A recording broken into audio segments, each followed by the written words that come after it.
containing the Ebola virus. There's an international scramble today, an update from the US lead off this Tuesday show.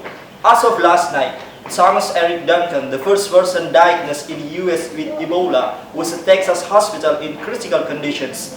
The state's governor, Ricky Perry, wants the federal government to enhance the screening of the travelers anywhere they may enter the US. The government wants the quarantine station stopped. Temperature is taken if Ebola exposure is suspected. It's unlikely that would stop Thomas Eric Duncan from entering America, though, because his symptoms reportedly didn't stop until after he arrived. In a survey of American nurses released last week, most said their hospitals were not prepared for Ebola patients. Moliana from facility says this. The first line of defense if there is an Ebola outbreak in the United States will be the nation's hospital. So we have a plan at this one day. Patient will most likely come into the emergency room. And what is hospital? The Los Angeles County USC Hospital here in Los Angeles. What they've put into place is essentially an action plan. The patient walks into the emergency room. You always check in. One of the first things they ask if it looks like the patient has a fever or sweating, is nauseous, maybe even vomiting. Did you travel to Africa? And there are signs all over this hospital saying that if you've traveled to West Africa in the last 3 weeks, you need to check if you have Ebola. Corruption and red tape a whole immigration pact. It stopped that this problem cost the economy $800 million losses a year. One of the worst affected areas is infrastructure. Indonesia needs more road, food, and highways, but its economy to see its full potential, but infrastructure projects don't even get off the ground. This was brought to be Jakarta's own monorail system, which went quite a long way to solving the traffic red look in the city. But it was abandoned because of legal issues and funding difficulties. The government acknowledges that its problem is make itself Indonesia to compete in the region, but says it's a work in progress. 30 years to eradicate corruption. It's simply unrealistic for anybody in this world to expect Indonesia to be able to eradicate corruption. 36 months.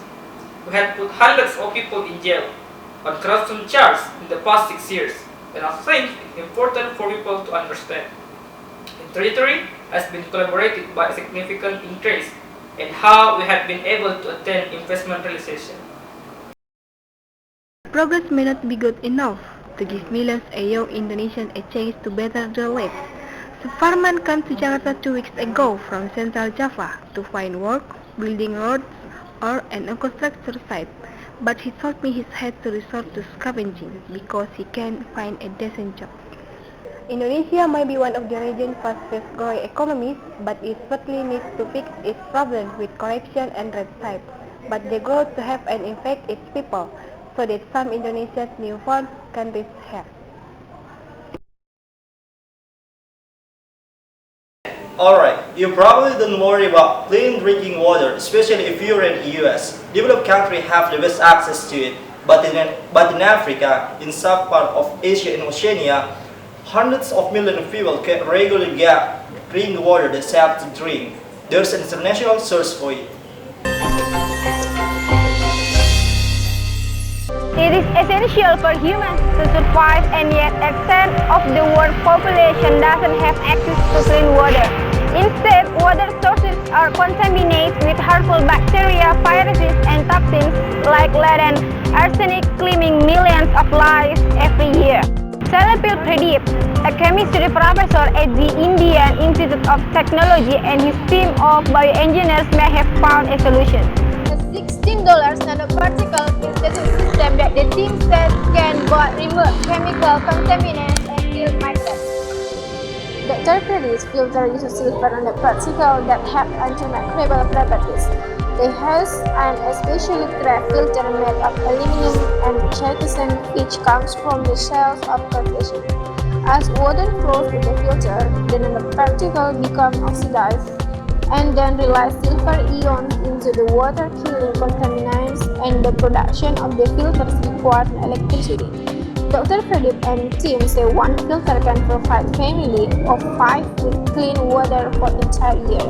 Some members of the scientific community have expressed concern over the efficiency of the technology in places like Africa and India, where keeping the filter clean could prove to be a challenge.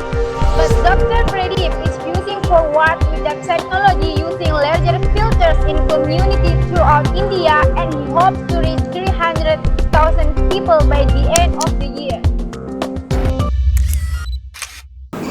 That's all our news today.